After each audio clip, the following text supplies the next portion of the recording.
morning, ladies and gentlemen. Welcome to episode 142 of Simply Cyber's Daily Threat Briefing. Hope you're doing well. My name is Eric Taylor with Barricade Cyber Solutions, filling in as a guest host for Gerald while he is on personal leave. As a programming note, so sorry for the lateness.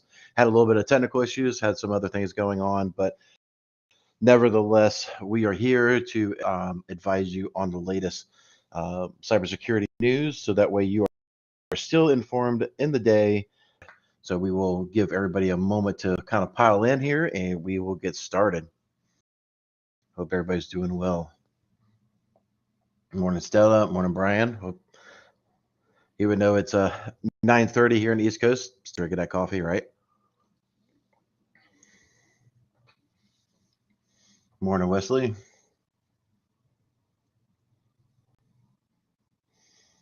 Definitely feels off not doing this at promptly 8 o'clock in the morning, but sometimes infosec policies and rules and some personal issues come up, and yeah, it's unavoidable. So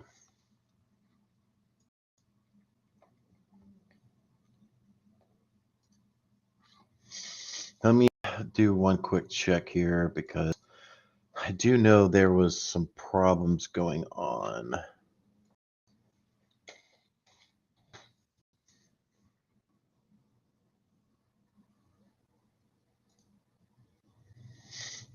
Just need to make sure it's streaming on all of Gerald's channels real quick. I think.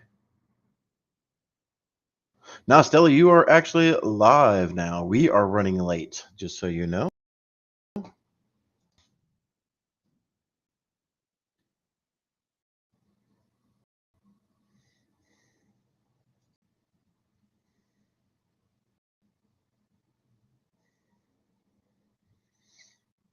For some reason, it is not showing up on his LinkedIn stream, but it looks like YouTube is running. So I have to get with him to repost that on his LinkedIn channel. So LinkedIn is very funny about these things. So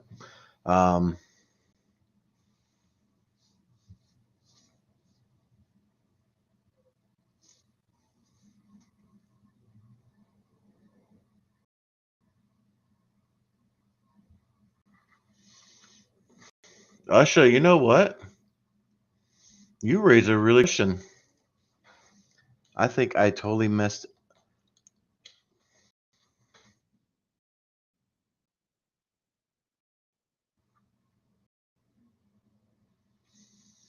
Brian, yeah, we are under episode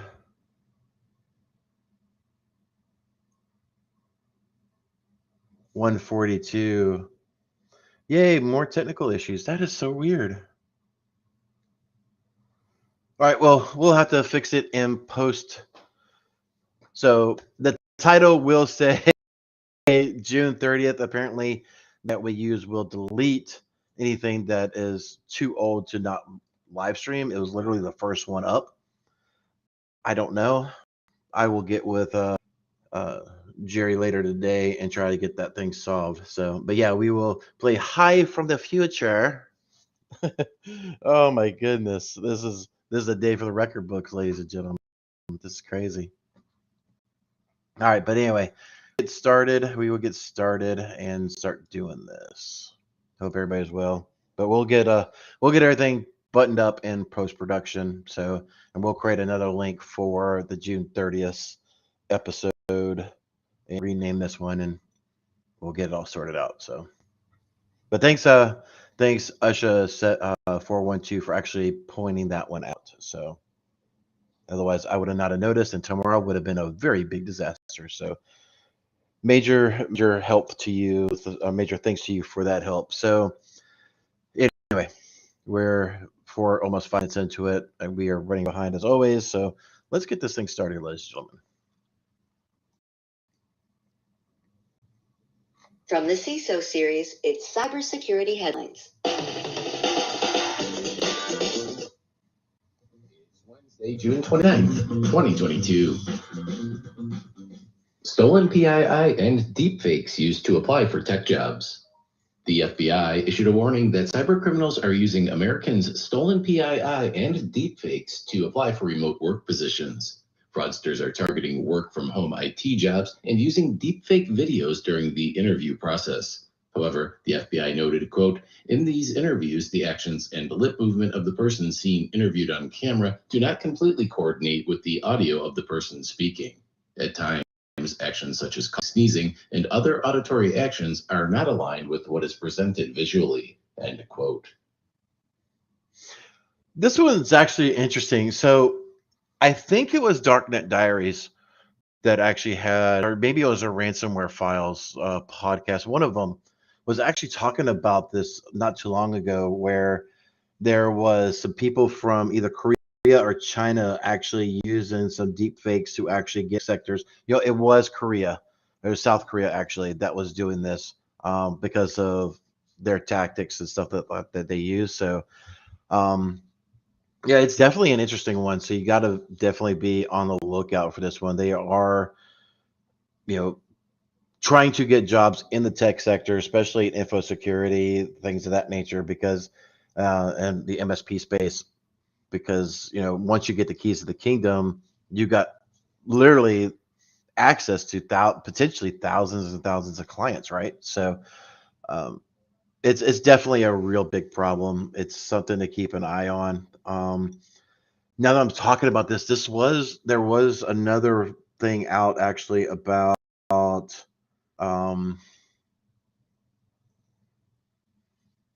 there was another infosec security one that was not too long ago about that. So where they were actually trying to gain access into a MSP or cybersecurity or something like that that was doing a ton of DoD stuff, pretending to be out of Canada, if I remember correctly. So,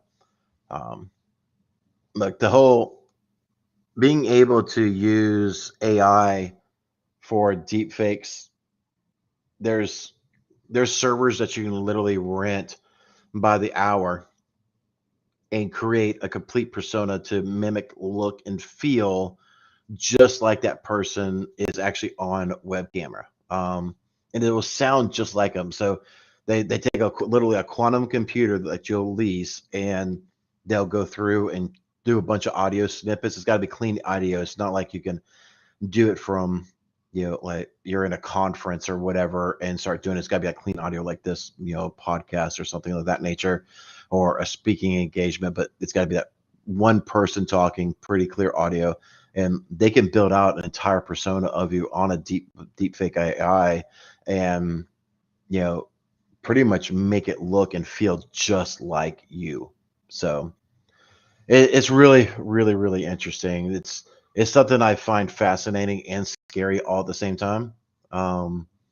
So definitely just keep an eye on it. Keep track of these things, because this stuff is just going to get more and more advanced. I don't know, from my side of the fence, the DFIR side, I don't know of a real way to prevent this except for educating, except for looking, like when you're talking to someone, does it look like it takes a while before they respond, uncomfortably long type of thing, right? So a lot of times, the quantum computer may be, processing, you're trying to generate the algorithm to respond to you, almost like those old cell phone days, if you want to show your age a little bit, where you were doing that whole long distance. So the signal had to travel from, say Florida all the way up to Washington State. And, you obviously had those delays, and especially in sat phones, things of that nature back in the military. So you should look for that, look for just signs and educating your folks when they may be potentially in clear signs of it, right? So just like you would do for a phishing email, things of that nature, you'd be look at the email, the sent from email address. Is it somebody that whole awareness training, I think, will serve a lot once you're standing some of the tactics and the techniques that are used by the AI will go a long, long way. So education, folks, is, I think, the best thing to do right now. Russia fines foreign firms for data violations. On Tuesday, a Moscow court levied fines against Twitch, Pinterest, Airbnb, and UPS for refusing to store Russian citizens' personal data in Russia. The Tykyansky District Court accused the firms of breaching Russian data laws and issued fines of 2 million rubles, roughly $37,700 US, except for UPS, which was only fined half that amount. Earlier this month, Google received a heftier fine for repeated data law violations, and its Russian subsidiary filed for bankruptcy after authorities seized its bank account, making it impossible to pay staff and vendors.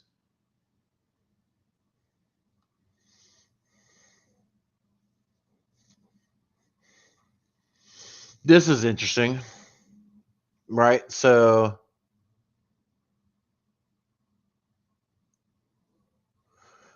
for allegedly refusing to store Russian citizen personal data in Russia.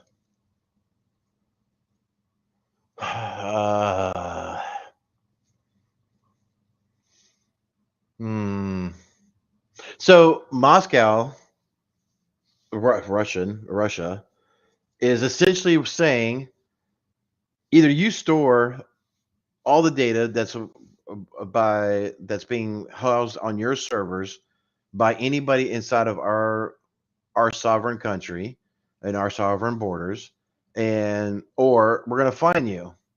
Where do you get off? Right? Where does Russia get off on that crap? As far as I know, Airbnb, especially the UPS and Twitch, are not Russian companies. They do not have to bow to the Russian government. Whatever, right? Just this is Russia really trying to flex their muscle that they don't freaking have. They can just go get bent and kick rocks. F that. I just got a real spicy for that, It's this could just be a money grab too, right? So we've talked about this on yesterday where they're financially hurt and things of that nature. This may be a way to compensate some money. I don't know, but freaking get lost. You literally have no ground to force other companies to store personal data on your countries or the citizens of your country. Now it's different because I know some companies will want to do okay. Now there was about 2 months ago, just to go back, and I'm having a full ADHD moment, folks. So bear with me as we go through this exercise. There was about 2 or 3 months ago, and I believe it was even on here, where Google had to come to terms to actually bring the Google services to China, right? So that's a company trying to seek permission and do services in a country. Like if Barricade Cyber wanted to go and do a DFIR in China, we'd have to go to China and get the permissions, all the paperwork, all that bullshit, and to be able to go and do work there naturally, just like it would be in our country. You have to fill out the paperwork and all that. And we're not going political. Don't go there. But for a service to say, or for a country to say, in the reverse side, you must do this or we're going to hold you. No. Effing kick rocks. Whatever. Sorry. Premier League crypto sponsorships expose fans to big losses. A Twitter thread from Joey Dorso highlighted that nearly every football club in the UK's Premier League promoted unregulated cryptocurrencies, which have tanked in value, exposing fans to significant losses. The Advertising Standards Authority accused Arsenal Football Club of taking advantage of consumer inexperience and credulity by trivializing investment in its fan tokens, which plummeted in value. Similarly, Villa fan tokens, which a fan club called wholly inappropriate before it launched, also came crashing down. Additionally, Chelsea coach John Terry promoted an NFT scheme which has now lost 99% of its initial price. No. Oh my gosh. So if you haven't been following cryptocurrency, it's plummeting. It's like a hot air balloon that's deflating at 30,000 feet. Not that high. You couldn't breathe up there. But anyway. But it's crashing. Stock market is crashing. Everything's going down into the toilet.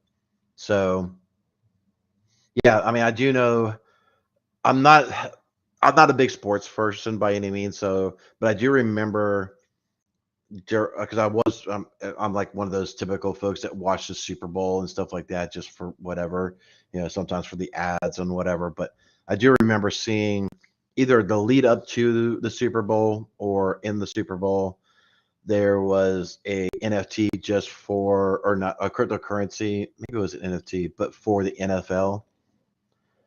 So yeah, I mean, crypto is just a mess. Yeah, I really, on a side comment, again, like I said, ADHD day. I do feel bad for countries that have fully adopted the cryptocurrency as their standard currency. There's several third world countries. There's one in Mexico. There's one in um, South Africa, I believe, that have adopted some form of cryptocurrency as their universal. So the one thing I've always said that's always a little bit of a problem, if you're working for a company, let's just say you work for Microsoft, right? And your salary package is 1 Bitcoin per month, right? Right now, that's $21,000 per month. Next month, that could be 60. So you're getting 1 Bitcoin and you're like, woo, how happy day. I got 60 grand in 1 month because that's my salary. I get 1 Bitcoin per month. But next month, it may drop all the way down to $5,000, right? So it's a problem. I don't see how we could standardize on a a currency like that when it's so volatile, especially as the de facto currency of a country. I could see governments and everything like that using it as a form of exchange, so that way you can, buy goods and services. But as this, like I said, as its default, I don't know. It's just way too volatile for my opinion, on my opinion, to actually be, you know, not, I don't want to say mainstream, but definitely the default currency. It's just too volatile. I could see, you know, we could say, what if America went to default to cryptocurrency tomorrow? Next week, everybody be millionaires. 2 weeks after, everybody's in freaking poverty because the cryptocurrency fluctuated, right? So it's, don't get me wrong, I like crypto. I think it's a very interesting thing. I do meddle in it because of the business and everything. So I try to keep up to date with it as much as I can. But um, it's sad. So if you're going to get into crypto, know what you're doing, please. Don't ask me about crypto. I know enough to be dangerous. Um, I do know how you can be able to make ransomware payments and not get into trouble with the IRS. I do know that. So you can ask me those questions. Anyway, we'll carry on because I'll go on for 3 days. Messenger chatbots used to steal Facebook accounts. Threat actors are now using Facebook Messenger chatbots to steal Facebook account credentials. The attack starts with a phishing email informing the recipient that their Facebook page has violated community standards and giving them 48 hours to appeal the decision, or their page will be deleted. The link provided directs victims to a Messenger conversation with a chatbot, which sends the victim an Appeal Now button through Messenger. Once clicked, the button directs victims to a malicious website disguised as a Facebook support inbox, which prompts users for their account password, which of course is sent to the threat actor's database. And now a word from... All right, before we get to CISO Serious sponsor of the day, this goes back to what we were talking about a little bit ago, the stolen PII from AI, right? So this is all about your education. So, I mean, this does look, when you look at that messenger right there, right? Let me actually do this a different way. If I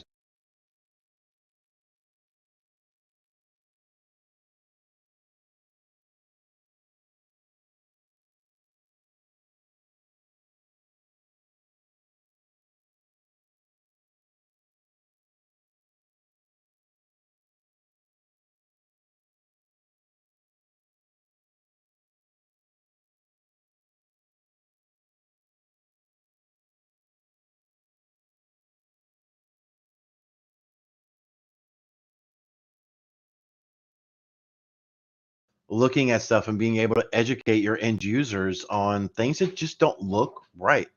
These zero people follow this, things of that nature. So yeah, this is definitely a end user training situation. It is weird that it did come from Salesforce.com. I do know Salesforce allows companies to set up like 15-day trials, things of that nature. I don't know. I don't remember if you can actually send email campaigns out of Salesforce under your 15-day trial. I was pretty sure you couldn't. So this may be a spoofed, or they're spoofing the Salesforce email. I mean, that does look. So, you got email to Salesforce at and just a bunch of effing gibberish. So that could just be some randomly generated subdomain.le.salesforce.com is what it looks like to me, right? So definitely, like I said, definitely a phishing attempt, right? Just stealing credentials. Definitely train your end users on this one. This is just goes for it, right? So, you can look like a hero and say, hey, we seen this type of, literally you could go to all your employees today and say, hey, we're seeing this type of threat right now for everybody. Just have, do one of these things and send it out, put it on your YouTube.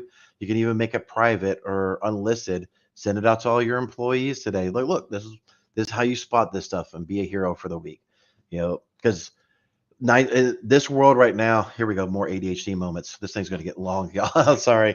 But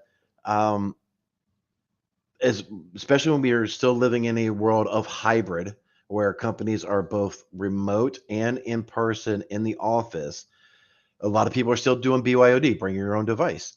And a lot of times when they have their own device, they're logged to their own personal Facebook, even in corporate infrastructure. So, if a user is able to get their Facebook credentials stolen, how much harder would it be to start stealing potential other data from them in terms of corporate assets? Potential VPN, potential URLs that will sideload, phishing and malware and stuff like that on an end user's device. Like I said, we had a case. I think I was talking about it a day in the day of the life, where we actually saw on one of our very recent cases that a BYOD device was compromised. They had the corporate VPN tied into it, did not have a good EDR, popped into that BYOD device, stored credentials of the VPN, got into the corporate infrastructure because it was using LDAP, the domain lookup. They had that stored. They automatically had permissions into the network. They didn't have administrator, but they had permissions in the network. They can start scanning, enumerating, and they just went buck wild, right? All the devices in the network literally had open admin shares, so they just PS exec the entire network and dropped the freaking ransomware. It didn't matter, So. There is one piece of that story that I leave out, and that's for protection because I don't want to explain how ransomware works in entirety. There is a piece in there that I missed, but you get the idea how dangerous a lot of these things can be. If you can get to them on Facebook, that you leave potential holes and cracks for other avenues. So definitely train your end users. And anyway, sponsor time from CISO Series. Word from today's episode sponsor, Optiv. The modern enterprise needs a solution as unique as its business. Optiv's advanced detection and response works with your organization to comb through the DNR clutter and find the ideal security solutions for your business. ADR delivers tailored detection and response backed by technology, real-time intel, and deep expertise applied at touch. Bottom line, ADR finds and neutralizes threats fast so you can focus on what matters. If you'd like to learn more about Optiv ADR, please visit optiv.com/ADR. That's optiv.com/ADR.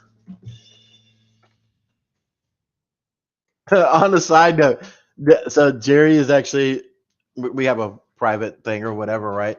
And I guess he's in the back end, and he just messaged me, said he just changed overlay to include my name.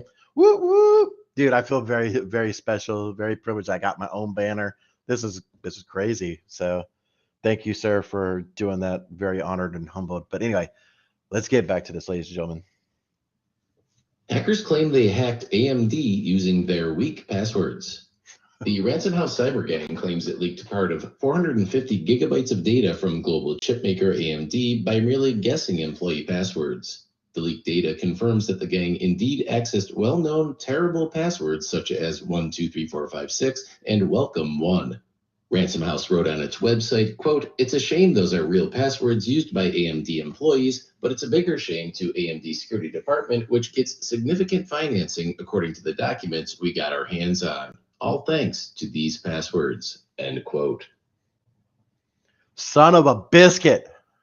All right, I'm going to drop this in the chat for a second, but I got to pull it up here. So to do this in chat, go to Google, infosec, 10K passwords, or it's actually GitHub. Sorry.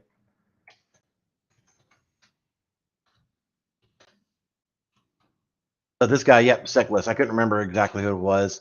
I'll drop this in chat.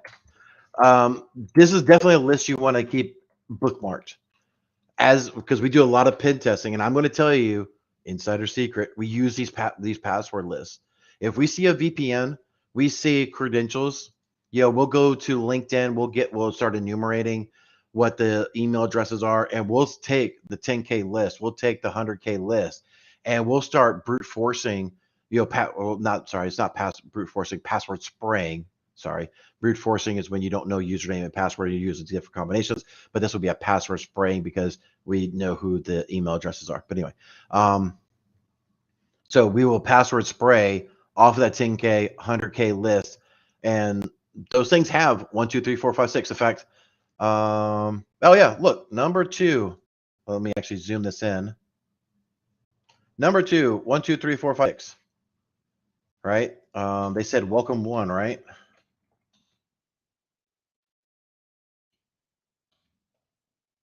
Number 1938. These common passwords are literally on here, right? So doing your own sanitation inside of your own organization to see if these device or these credentials are used inside of your organization is not hard. It's not. I may talk to Jerry. You know what? This actually reminds me of something that I've been wanting to do for a little while. There's a way in Microsoft 365 and in, I believe you can still do this in Active Directory. I know that they were talking about removing it, but I'm not 100% sure. But there's a way to blacklist a list of passwords from being used inside of your organization, right? Granted, you can do complexity, you can do minimum password lengths, and a lot of that time, doing at least a minimum password length of, say, 10 or 11 or 15 characters, whatever the case is, will bypass most of the 10K, 100K list because it'll be at least longer than what's already out there, right? But maybe something to put in the pipeline to take care of. It's crazy. But yeah, that's what I'm saying. You got to go through, figure out what you have public facing. Is it your G Suite tenant? Is it your 365 tenancies? Is it SSH? Do you have any SSH? Do you know? Oh, side topic. Here we go. I'm sorry, guys. I'm full of ADHD. But do you know that with Duo Security, made by Cisco, a lot of your SSH can now be MFA'd? You may want to take a look at that. I don't know if it's available with Authy or anything else. Well, Authy is more of a TOTP. But look at, any of your push notifications and stuff like that. Platforms for MFA, not 2FA, but actual MFA, multi-factor authentication. There may be a way for you to put that in for your SSH. So little tidbit, little nugget for you. If you don't have it, hit me up on LinkedIn or Twitter, and I will dig it up in Cisco's Duo Security for you. But yeah, if you have your firewall enabled for web access for, a lot of times firewalls will have, their web portal open for SSL VPNs. a little bit different than the IPsec, right? So you can go through and there's plenty of PowerShell scripts. There's plenty of other tools that are available out there. There's some okay free ones, a ton of great paid ones. Personally, we use Burp Suite over here. It's a proxy interpreter, so that way we can manipulate and do a lot of our web hacking on. But it's kind of expensive too. But anyway, test out your environment. Oh, here's another thing you can do. This is what I love doing, especially when I'm doing pen testing, or I got a company that wants us to see how well their SOC side is doing. Ooh, this is stuff.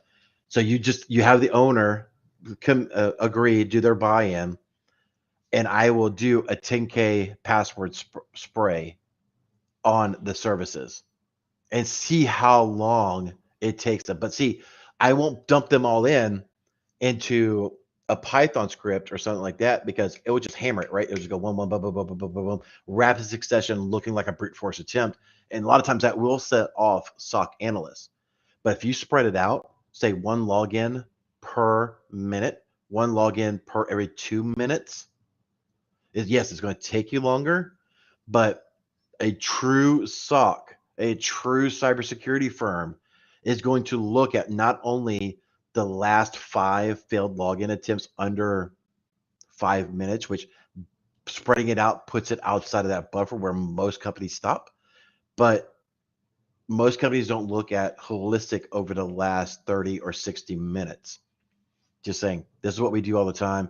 It's like a lot of times when we're doing a lot of these things, we'll do a slow one to, a gentle knock on the door, if you will. And if they're not noticing me, then I will ramp it up. And it's like, okay, how noisy can I get before they're like, what the F is going on over here? There's some major SOC players that never knew I was in there. They never alerted the internal IT folks at all. And I was about as noisy as a bear coming off of winter vacation or hibernation, hungry as a mofo. So anyway, like I said, ADHDs, here we go. Nearly 1 million misconfigured Kubernetes exposed online. Cybersecurity firm Cyble has uncovered over 900,000 Kubernetes clusters exposed across the internet. The researchers note that misconfigured Kubernetes may be vulnerable to data exfiltration and other attacks. Cyble observed that the US has the highest Kubernetes exposure count, followed by China and Germany. The firm recommends companies keep Kubernetes versions up to date, remove debugging tools from production containers, review API permissions regularly, and limit exposure of critical assets and ports. Yeah, this goes back to what I was just saying a moment ago. Test your stuff, right? We talked about this even with Log4Shell or Log4j shell, whatever the heck it was. That whole Java crap. If you don't know, if you're not doing your own internal scans, you're not having another company actually scanning your infrastructure, how are you going to know what's in there? So when you could easily find your own Kubernetes, right? Yeah. Know your assets, folks. Know your assets. Know what's in your network. Know, in Jerry's world, in the world of CISO and CISSP, they have a saying, and hopefully I don't butcher this up, but where is your data? Where is it stored? And what touches it? Where is it, or what is it? Where is it, and what touches it? I think I'm getting it wrong, but you get the general idea. So if you start looking at number one, what is our data and where is our data, you will freaking see that you have Kubernetes. You'll see you have S3 buckets, and you can set up services like Shodan and some of these other services. And there's plenty of GitHub repos that you can set up on a schedule, with a Linux VM to, every couple of days, just scan. Do we have any new S3 buckets? Do we have any new Kubernetes buckets that we don't have? Doing your own freaking sanitation, your own asset discoveries and things like that is definitely You got to do this, folks. You got to do this. No, it is not French press. This is Dunkin' Donuts coffee. I like Dunkin'. I'm not much of a Starbucks. It tastes like burnt coffee beans to me. But anyway, carrying on. Android spyware has been upgraded to banking Trojan. Earlier this month, researchers spotted a new variant of Android malware originally designed to perform key logging activities and intercept SMS messages. Researchers dubbed the malware Revive because of its ability to automatically restart in the event that it stopped working. However, the malware now includes the ability to perform account takeover attacks, prompting researchers to upgrade its classification from spyware to a Trojan. Threat actors designed the Trojan to launch persistent campaigns against Spanish banks. Oh my gosh. You know, the Android, I've been a massive Android user for years and years and years. About 15 years ago, I tried to switch over to iPhone and just hated it because it didn't have all the features and stuff in there that I could do with an Android. About a year or so ago, maybe 2 years now, actually switched over to iOS platforms. Still not very happy about it, but when you look at security as a whole, we're not going to talk about privacy. That's a whole 3-hour conversation all by itself. But when you look at the security of the Play Store and the integrations into the Android OS versus an Apple iOS, I do think that the Apple iOS on the phone is 1,000 times more secure than the Android OS. 1,000%. Granted, it's not very private by any means. This thing freaking beacons back to Apple. Now, I've literally got to go in and shut off in our firewall so much stuff to stop all the threat intel or all the beaconing back to Apple servers that this thing will do. It'll blow your mind. There's the amount of privacy is freaking privacy issues is horrendous, right? So, but freaking Windows is the same thing, right? So it's really a trade-off of who you think the lesser evil is. But I do think when you start looking at all the issues of apps being deployed in the Android Google Play Store versus what's been put into the Apple OS, the Apple Play Store, or the Apple Store, you're probably going to find like a 5-to-1 ratio. I do think Apple does a lot better of a job of making sure that it goes through due processes before it gets to the Apple Store. And at least on iOS, it lets you jailbreak the thing, which is getting very, very hard to do these days. Normally a new release would come out and a jailbroken version would come out in a week or two, but now it's, there's a ton of versions they can't jailbreak, but you got to go through the entire vetting process of Apple to get your stuff on the Apple Play Store or Apple Store. So if you're in Android, definitely, keep mindful of it, just how secure are the apps, in the Android. Do you feel comfortable with it? This is literally, to kind of wrap up the story, this is literally a user downloads an application that will steal banking information. So one application looking at the traffic and everything from a second application. Yes, we are Team Live, hashtag Team Live. Yes, sorry, I did not mention that. Yes, Eddie, we are live. Late, but we are live. Anyway, we'll try to kick off that whole Team Live thing tomorrow a little bit more. So. Nearly all UK businesses expect quantum computing to cause disruption.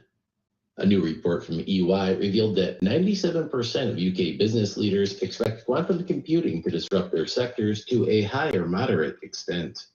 Nearly half believe that quantum computing will reach sufficient maturity and cause disruption in 2025. Despite this, only 1/3 of organizations have begun planning for quantum computing's arrival. The report concludes that organizations should begin evaluating their readiness, identifying uses, and providing education.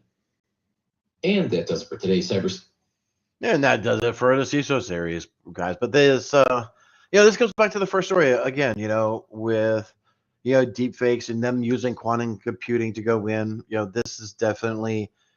This literally is cutting edge stuff. There's new things being put out and talked about literally daily on quantum computing and what they could be able to do. They even think that quantum computing in the next year or 2 years may be able to help fight the encryption codes of ransomware deployments.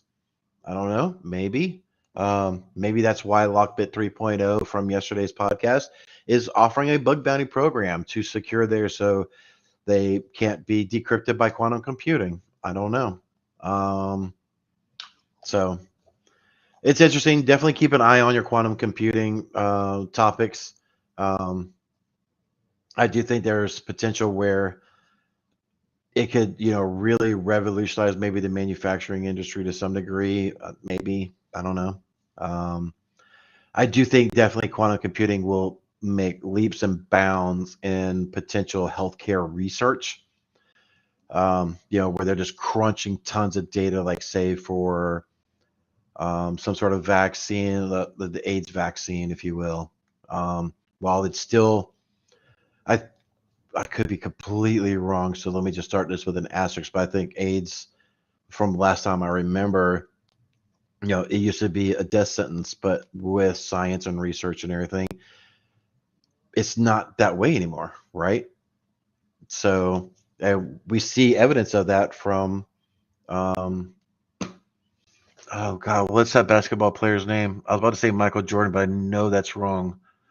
Magic Johnson. That's it. Magic Johnson's had AIDS, and he's from on the surface living an awesome life. So I do think quantum computing will be able to help out in the research space, be able to really advance us into that next generation of understanding when we come to looking at potentially new vaccines or new ways of dealing with illnesses, maybe cancers. That'd be kind of cool.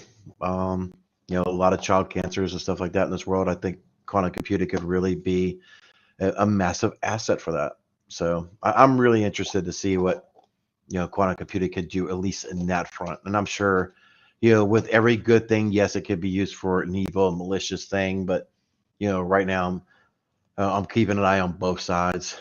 Like we said, again, the deep fake AI is this, one of the negative things that can be done with quantum computing. So,